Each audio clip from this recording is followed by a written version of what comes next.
Hello friends, welcome to my channel. आपको तो ये पता चल ही गया होगा टाइटल देखकर कि ये वीडियो किस टॉपिक पर बेस्ड है। जी हाँ, मेरा फोर्थ आईयूआई सक्सेसफुल हो गया है।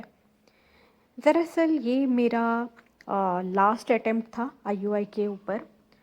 अगर ये वाला भी फेल हो जाता तो मैं कभी और आईयूआई लाइफ में नहीं करती फिर से, क्योंकि मेरे 3 आईयूआई जब फेल हुए थे तब मैंने ये सोच लिया था कि मुझे शायद से मैंने जो भी लर्निंग्स पाए, जो भी मैंने सीखा पिछले 3 आईयूआई से, जो भी गलतियां मैंने की है पिछले आईयूआई में, मैं शायद से उन गलतियों को रिपीट ना करूं फोर्थ आईयूआई में। और फिर मैं अपना एवरीथिंग, जो भी नॉलेज मैंने गेन किया, जो भी साइंस मैंने लर्न किया, सब कुछ मैं इस फोर्थ आईयूआई में लगा दूंगी। चाहे वो स्पिरिचुअलिटी हो, चाहे वो मेरा पूरा मन और हो, या फिर पूरा साइंस हो, मैं सब कुछ इस आईयूआई पे लगा दूंगी। और अगर ये भी फेल हो गया देन मैं आईयूआई तो स्टॉप कर दूंगी। अगर मेरा फोर्थ आईयूआई फेल हो जाता तो मेरा ये प्लान था कि मैं एक लंबा गैप ले लेती और फिर मैं आईवीएफ के लिए मेंटली प्रिपेयर हो जाती। सो दोस्तों, बिफोर आई स्टार्ट, मैं एक अपना क्विक इंट्रोडक्शन देना चाहूँगी। मैं पुणे में रहती हूँ और फिर मैं एक इंजीनियर हूँ बाय प्रोफेशन, और मैं आईटी कंपनी में काम करती हूँ। और मेरी एज 36 है। तो बेसिकली मैंने मतलब बहुत लेट ट्राई किया प्रेगनेंसी के लिए। ऑलमोस्ट 10 इयर्स ऑफ मैरिज के बाद हम लोगों ने डिसाइड किया कि अभी बेबी चाहिए। आजकल बहुत हो रहा है, ये आप लोग भी जानते होंगे कि हम लोग काम में इतना बिजी रहते हैं, या फिर हम लोगों को वो मैटरनल इंस्टिंक्ट नहीं रहती फ़िलहाल शुरू शुरू में। बट एट सम पॉइंट वो मैटरनल इंस्टिंक्ट जाग जाती है। तो मेरे साथ भी बिल्कुल ऐसे ही हुआ। मुझे at the age of around 35 मुझे लगने लग गया कि अभी मुझे बेबी चाहिए। तो उससे पहले तो मैं बस ये सोच रही थी कि शायद से मैं कभी बेबी नहीं करूँगी। But when that maternal instinct starts it just kicks you hard. तो ऐसा होने लग गया कि मुझे अभी का अभी बेबी चाहिए। फिर तो फिर मैंने स्टार्ट किया नवंबर 2022 से कि मुझे अभी माँ बनना है। मैं ये सोचने लग गई और हम लोग प्लान करने लग गए, मैं और मेरे हस्बैंड ने मुझे पूरा सपोर्ट किया। वेदर जब मैंने सोचा था कि बेबी नहीं चाहिए तभी भी, और जब मैंने सोचा मुझे बेबी चाहिए तभी भी। I have a wonderful husband. और फिर बाद में नवंबर 2022 से जब मैंने ओव्यूलेशन ट्रैक करना स्टार्ट किया, ओव्यूलेशन डेट्स, और उस टाइम को we use to have relation. लेकिन बाद में ये प्रॉब्लम हो गई कि मेरे हस्बैंड को इरेक्टाइल डिस्फंक्शन का प्रॉब्लम आने लग गया। यूजुअली जब हम नॉर्मली रिलेशनशिप रखते थे तब कुछ प्रॉब्लम नहीं होता था, लेकिन जब मेरा ओव्यूलेशन का टाइम आ जाता तो उनको शायद से बहुत ज़्यादा ही प्रेशर में आ जाते हो और वो परफॉर्म नहीं कर पाते थे। तो ऐसे ही करके मेरे बहुत सारे महीने वेस्ट होने लग गए। जैसे कि मैंने बोला कि नवंबर 2022 से मैंने प्लान किया, तो नवंबर, दिसंबर, जनवरी, फरवरी, मार्च, अप्रैल, मई, जून तक मेरा ऐसे ही चला गया। जून में जब मेरा ओव्यूलेशन डेट आया और वापस से सिमिलर प्रॉब्लम मुझे आई, तो मैंने सोच लिया कि अगर मैं सिर्फ घर पर ही ट्राई करती रहूँगी तो कुछ होने वाला नहीं है, तो मुझे डॉक्टर की हेल्प लेनी पड़ेगी इसमें। तो मैंने थोड़ा सा गूगल पे रिसर्च करना स्टार्ट किया कि क्या कर सकते हैं। तो मुझे आईवीएफ के बारे में तो पता था पहले से ही, लेकिन मुझे आईयूआई के बारे में थोड़ा सा भी नॉलेज नहीं था। दो मैंने इंजीनियरिंग किया है, मैं अभी बहुत अच्छी जगह पे काम कर रही हूँ, फिर भी गाइस मुझे आईयूआई के बारे में नॉलेज नहीं था। I accepted. और ये इसलिए नहीं था क्योंकि मैंने बहुत टाइम से ये प्रेगनेंसी रिलेटेड चीज़ों को कभी जानने की कोशिश भी नहीं की इतने सालों में, और इसलिए मैं बस अनअवेयर थी इस सिचुएशन से। लेकिन जब मैंने आईयूआई के बारे में जाना तब मुझे पता चल गया, ओ माय गॉड, एक सॉल्यूशन है मेरे प्रॉब्लम के लिए। एक तो मेरी एज भी ज़्यादा है, 36 है, और एक मेरे हस्बैंड को भी इरेक्टाइल डिस्फंक्शन हो रहा है। ऐसे कंडीशन में मैं और ज़्यादा टाइम वेस्ट नहीं कर सकती थी, तो आईयूआई मेरे लिए सबसे बेस्ट सॉल्यूशन है। तो मैंने ये सोच लिया। और इसीलिए मैंने वापस से रिसर्च किया कि मेरे घर के आसपास में ही कोई फर्टिलिटी डॉक्टर से मैं मिल लूँगी जो अच्छे हो। और मैंने गूगल पे और प्रैक्टो पे जो डॉक्टर के अच्छे रिव्यूज़ थे, मैंने उनको मीट करने का प्लान कर दिया। तो मैंने जब फर्स्ट विज़िट किया तो डॉक्टर ने मेरा फर्टिलिटी चेकअप किया, जो कि सारा उन्होंने टेस्ट किया, एएमएच और फिर थायराइड और डायबिटीज़, ये सब उन्होंने टेस्ट किया। मेरे हस्बैंड के भी सेवन पैरामीटर्स वगैरह सब टेस्ट किए और रिज़ल्ट निकला कि एवरीथिंग वाज नॉर्मल। मेरा एएमएच भी अच्छा था, इट वाज अबाउट 2, और मेरे हस्बैंड के पैरामीटर्स, फर्म पैरामीटर्स भी सब परफेक्ट था। तो प्रॉब्लम अभी यही था कि हम लोग इरेक्टाइल डिस्फंक्शन की वजह से रिलेशन नहीं रख पा रहे थे, और दूसरा प्रॉब्लम कि मेरा एज जा रहा था। तो डॉक्टर ने, मैंने खुद से डॉक्टर को तो बोला नहीं कि मुझे आईयूआई करना है। आई वेटेड कि डॉक्टर क्या सजेशन देंगे मेरे सिचुएशन को। मैंने जो है उनको क्लियरली बोल दिया, तो डॉक्टर ने खुद आईयूआई सजेस्ट कर दिया। तो ये जुलाई 2023 में डॉक्टर ने मुझे बोला कि आईयूआई करते हैं। उस समय डॉक्टर ने एचएसजी टेस्ट के लिए तो नहीं बोला, उन्होंने बोला कि पहले 2 ऐसे ही कर लेते हैं हम लोग शुरुआत में, और उसके बाद में हम लोग देखते हैं कि अगर 2 अटेम्प्ट फेल हो गए तो हम एचएसजी टेस्ट करके आपके फेलोपियन ट्यूब चेक करेंगे कि ब्लॉक्ड है या नहीं। तो मैंने क्या किया फिर, फर्स्ट आईयूआई के लिए उन्होंने मुझे कुछ टैबलेट्स दिए, लेट्रोजोल दिया 5 दिन के लिए, और फिर मैंने वो टैबलेट्स लिया। जब मेरे पीरियड्स के सेकेंड डे से लेके 5th डे तक, 6th डे तक वो मैंने टैबलेट्स लिया, और उन्होंने डायरेक्टली मुझे आईयूआई के लिए बुलाया। तो एक्चुअली डॉक्टर मैंने नियर बाय ही देखा था, ये है दिव्या क्लिनिक औंध में। तो फिर मैं, क्योंकि फर्टिलिटी जब होती है स्टार्ट, फर्टिलिटी ट्रीटमेंट जब स्टार्ट होती है तो बहुत बार विज़िट करना पड़ता है, जैसे कि 6-7 बार तो आपको एक साइकिल में जाना पड़ता है। और मैं अकेले रहती हूँ, मेरे हस्बैंड दिन भर ऑफिस में रहते हैं। मेरा वर्क फ्रॉम होम है, बट मेरा हस्बैंड ऑफिस से काम करता है, तो मुझे हर एक चीज़ के लिए डॉक्टर के पास अकेले ही जाना पड़ता था, भले ही वो सोनोग्राफी हो या फिर नॉर्मल चेकअप हो। तो मैंने नज़दीक वाला डॉक्टर ही चूज़ किया।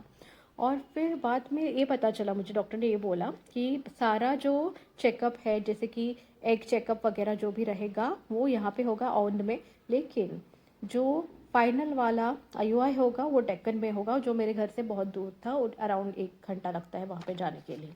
मैंने फिर भी हाँ बोल दिया, और मेरा इस तरह से फर्स्ट आईयूआई हो गया गुप्ते क्लिनिक डेक्कन में। तो मुझे वहाँ पे थोड़ा सा अनहाइजीनिक फील हो रहा था। मुझे ऐसे लग रहा था कि जो बेड पे उन्होंने जो रीयूजेबल एक चादर डालते हैं वो लोग, मतलब एक पेशेंट जब उस पे सोता है, उसका आईयूआई अगर हो गया, जब वो उठ के चला जाता है तो उनको चेंज करना रहता है। बट मुझे ऐसे फील हो रहा था कि उन्होंने वो चेंज नहीं किया है, तो मुझे वो आई डोंट नो थोड़ा अच्छा नहीं लगा। बट स्टिल मेरा फर्स्ट आईयूआई था, तो मैंने मन को बोल दिया कि मुझे पॉजिटिव रहना है, पॉजिटिव रहना है, और मैंने ये सब चीज़ें इग्नोर की। तो मेरा फर्स्ट आईयूआई हो गया, and I was very confident, क्योंकि मेरे रिपोर्ट्स इतने नॉर्मल है तो मुझे फर्स्ट आईयूआई ही सक्सेस हो जाएगा करके मैं वेट कर रही थी। तो जैसे ही 9th डे आ गया, मैंने तो टेस्टिंग स्टार्ट कर दी घर पे ही प्रेगनेंसी किट से। तो हर बार मुझे नेगेटिव ही रिजल्ट आया, 9 डे पे, 10th डे पे, 11th डे पे, 12th डे पे। फिर मैं तंग आके मैंने सोचा कि 13 डे पे डायरेक्ट मैं ब्लड टेस्ट करा लूँगी, और 13 डे को मैंने ब्लड टेस्ट करा लिया 1 mg से, और फिर मुझे पता चला कि नो, इट्स नेगेटिव। तो मैं बहुत निराश हो गई उस बार। तो मैं डॉक्टर के पास गई और डॉक्टर को पूछा कि सब कुछ तो ठीक है, फिर क्यों ऐसे फेल हो रहा है। तो डॉक्टर ने मुझे समझाया कि ये ऐसे हम लोग बता नहीं सकते कि क्या रीज़न है, और ऐसे फर्स्ट अटेम्प्ट में ही पास हो जाता है ऐसे तो गारंटी नहीं है, आपको कुछ अटेम्प्ट्स और करने हैं, और उसके पहले हम लोग कुछ बात नहीं कर सकते। तो मैंने ठीक है बोल दिया, और फिर उन्होंने सेकंड आईयूआई की तैयारी में वो लग गए। ओके, तो सेकंड आईयूआई में क्या हुआ, उन्होंने मुझे सिविर से वही टैबलेट्स दी, लेट्रोजोल, लेकिन डोजेज बढ़ा दिया। पहले 2.5 mg दिया था, अभी 5 mg की टैबलेट्स दिए, जो मुझे पीरियड्स के सेकेंड डे से स्टार्ट करने थे। सेकेंड डे से 6 डे तक मैंने वो टैबलेट्स लिए। फिर उन्होंने 2 FSH इंजेक्शन लिख के लिए, जो मुझे 7th और 8th डे को लेने थे। तो मैंने सब किया। फिर से मुझे आईयूआई के लिए गुप्ती क्लिनिक में ही लेके गए वो, और उस वक्त मुझे समझ में आया कि मुझे वो फिर से अनहाइजीनिक ही फील हो रहा था वहाँ पे। वो मुझे वाइब्स अच्छे नहीं आ रहे थे वहाँ पे उस क्लिनिक में। तो मैंने बाद में फिर भी मेरा आईयूआई हो गया, और आईयूआई के तुरंत बाद मुझे यूटीआई हो गया, यूरिनरी ट्रैक्ट इन्फेक्शन। तो वो शायद से मेरा इन्फेक्शन जो हो रहा था, हाँ, वो उस अनहाइजीनिक वजह से ही हुआ। और मैंने मतलब सोच ही लिया था कि मैं फिर से इस कमरे में वापस से नहीं आऊँगी। ये सेकंड का रिज़ल्ट चाहे जो भी हो जाए, मैं वापस से यहाँ पे नहीं आऊँगी। तो फिर से मैंने उन्हीं उसी डॉक्टर से कनेक्ट किया कि मुझे यूटीआई हो गया है आईयूआई के बाद, तो मैं क्या करूँ। इस बार मैंने ऑनलाइन अपॉइंटमेंट ले ली थी। तो उन्होंने मुझे बोला कि यूटीआई का टेस्ट कराओ, यूरिन टेस्ट कराओ और मुझे रिज़ल्ट भेजो। तो मैंने रिज़ल्ट भेज दिया उनको यूरिन टेस्ट करा के, और फिर बाद में उसमें तो आ गया था कि मुझे यूरिनरी इन्फेक्शन है। तो मैंने उनको व्हाट्सएप कर दिया, और उन्होंने यूटीआई का मेरा जो इलाज है फ्री में कर दिया। यूजुअली ये डॉक्टर्स तो फ्री में करते नहीं हैं, आपको पता है, बट उन्होंने फ्री में कर दिया क्योंकि गलती उनके साइड से ही थी। तो वो इस तरह से हो गया। और फिर जब मेरा डेट नज़दीक आ रहा था, जब मुझे टेस्ट करना था 13-14 डेज़ को, तो मैंने एक्चुअली 12th डे से स्टार्ट किया इस बार टेस्ट करना। तो मुझे पॉजिटिव आ गया। जी हाँ, मेरा घर पे जो मैंने प्रेगनेंसी टेस्ट किया, मुझे हल्की सी लाइन आ गई। और मैंने जब गूगल करके देखा, तो मुझे गूगल ने बताया कि चाहे लाइन जितनी भी लाइट हो, अगर आप प्रेग्नेंट हो तो ही लाइन आएगी, दूसरी लाइन, अगर आप प्रेग्नेंट नहीं हो तो नहीं आएगी। तो मैंने इसको सच मान के मैं तो इतनी खुश हो गई। मैंने भगवान से भी बहुत खुशी से मैंने उनको मिठाई वगैरह रखी, और मैं बहुत खुश हो गई। लेकिन फिर भी मुझे लगा कि एक बार मैं हस्बैंड को बोलने से पहले ब्लड टेस्ट करा देती हूँ। और मैंने next day early morning 1 mg से ब्लड टेस्ट बुक किया वापस से, सेकेंड आईयूआई का भी। और ये जब मैंने ब्लड टेस्ट उनका रिज़ल्ट आ गया, तो इट वाज नेगेटिव अगेन। तो इसका मतलब मुझे फॉल्स पॉजिटिव आया था, और ये ज़्यादा डिसअपॉइंटिंग था क्योंकि मैं इतना खुश हो गई थी कि भले ही चाहे वो मुझे यूटीआई हो गया, जो भी हो गया, लेकिन मैं प्रेग्नेंट हो गई।